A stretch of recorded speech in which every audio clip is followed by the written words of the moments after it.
Joining us right now is the president of the Canadian Federation of Agriculture. It is Mr. Keith Currie. Keith, jeepers. How are we doing? We're doing good. Sean. It's good to be in Alberta and good to be at Olds College. It's been quite a few years since I've been here, so it's great to come back to a great agriculture institution to attend a conference.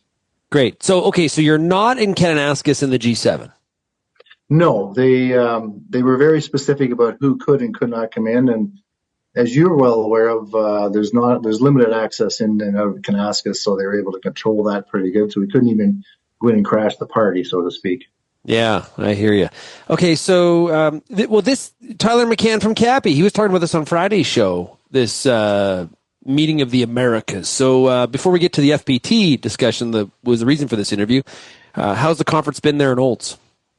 It's great. It's for those not familiar with the organization IICA, that is the Inter-American Institute for Cooperation in Agriculture, and it's an 83-year-old organization that started back in 1942 or 3, which really focuses on agriculture in the Americas. And all the American countries are members of this organization, and they're doing some really good work on advancing agriculture, not only within the Americas, obviously, but really doing a big push on getting the Americas in a better position on the trade world scene. And so we're encouraged by that. And we have reps from right across all the Americas here.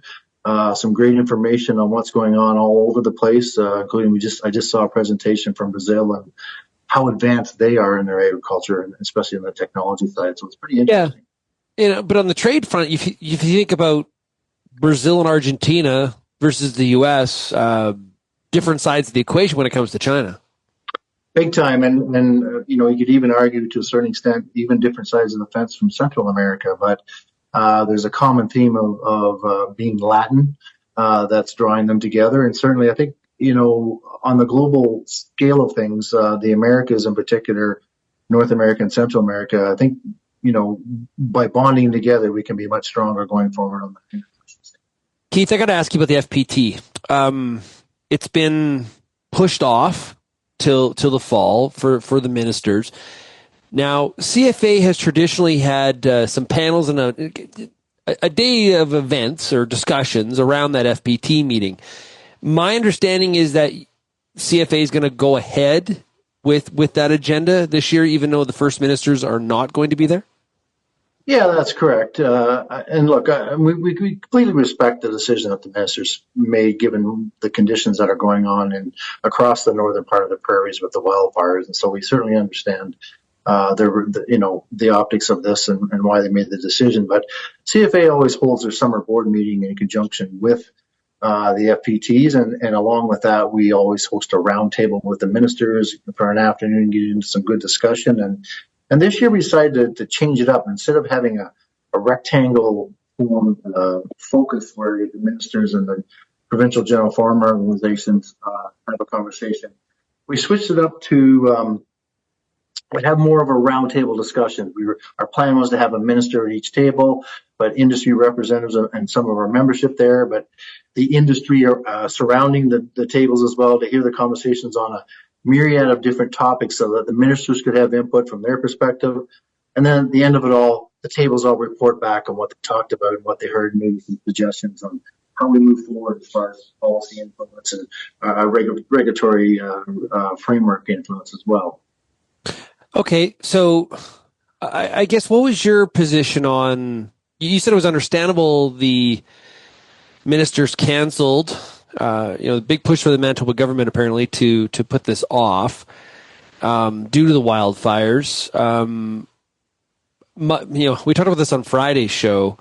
I was kind of in the position just have it. Like, there's other places to even have it. Like, why does it have to be in Winnipeg? Just because Manitoba's the host, but not everybody agreed with me. I guess, do you see an issue with putting the First Minister's part of this meeting off till fall?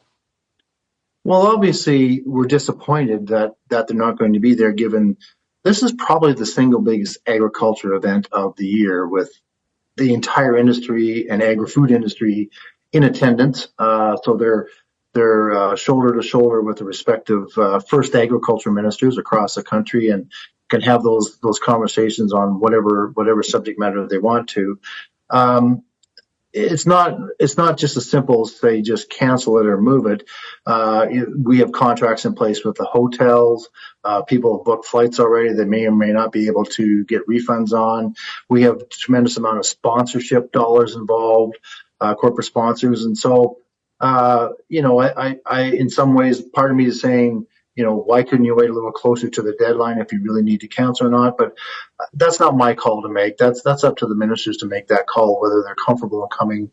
I think from an optics standpoint per se, we've been in touch with the hotel, for example, to make sure that we're not imposing on any potential rooms that might be available for those that are displaced because of the fires. And they assured us that there's lots of hotel space available, and that's not an issue. So we're happy about that, because if that becomes the case, then we'll have to rethink this as we get closer. But that's good on you and responsible to do that. But that doesn't that the answer you got doesn't mesh with what the reason why the ministers were canceling or pushing the meeting back in the first place is. I'm not quite sure what's at work here, but yeah, I'm not either. If you want to know the honest truth, I mean, whether there's something more political behind it, or whether there's a few people just uncomfortable about it. To the best of my knowledge, and I don't want to put words in anybody's mouth, but I don't think Premier Canoe was the one that was leading the charge here, but I don't know that for sure. But at the end of the day, they made the decision. They are planning on getting back together, gathering later this year, whenever that is. I'm not sure.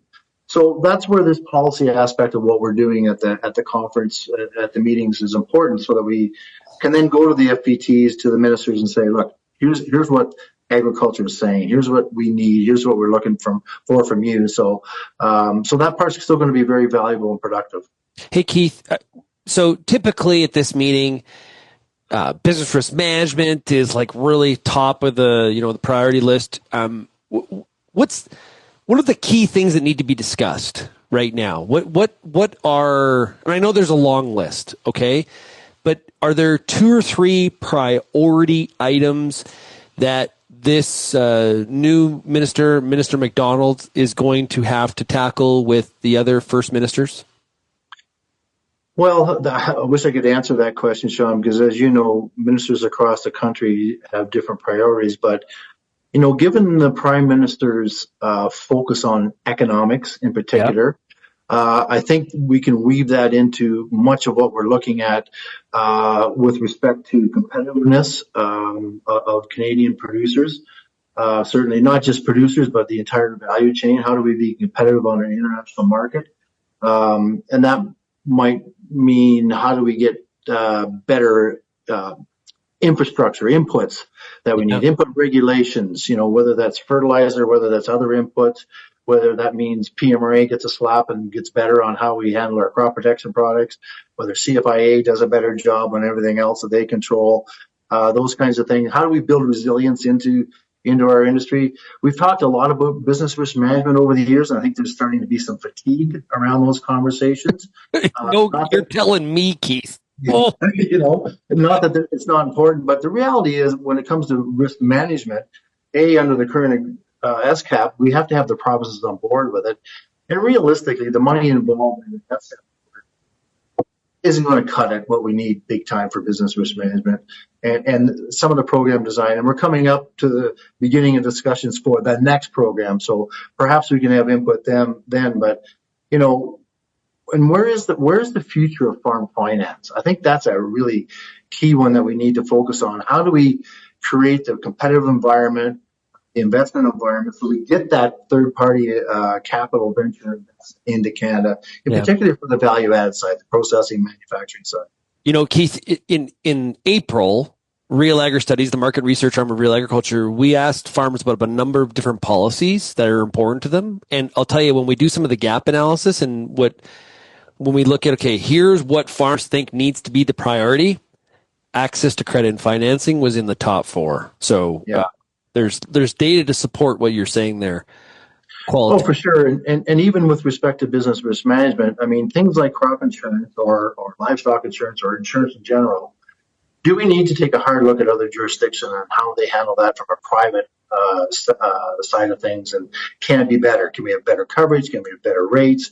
that kind of stuff I think is really important. And if we can find some of those solutions, maybe that takes some of the onus off the provinces and the federal government. And maybe those dollars can be shifted into better innovative programming that we can have right across the value chain, including at the producer level. So there's lots of options there that we can look at. And I think that's kind of what we want to talk about in a couple of weeks in Winnipeg is what are those things that we can put forward to the Ag First Ministers that they can use and run with. Yeah, great stuff. We've been talking to the president of the Canadian Federation of Agriculture. It is Keith Currie. He also has I think one of the sharpest sports coats that we've seen on this show in the last couple of weeks. Keith, that's a sharp looking jacket. Well, thank you. I like that. I got my CFA pin, but I'm also promoting NCIF, who we are going to make an announcement about in Winnipeg. So I hope you're there to take that on, Sean. It's going to be an important announcement of a collaboration with a great group of people over there at NCIF. Cool stuff. Keith, all the best to you. Enjoy Olds. By the way, great. There's a great brewery right on campus there. As soon as I'm in my... You're aware? Are you aware of this already? Right now, I'm going to tour through there before I go back to the conference, just in case.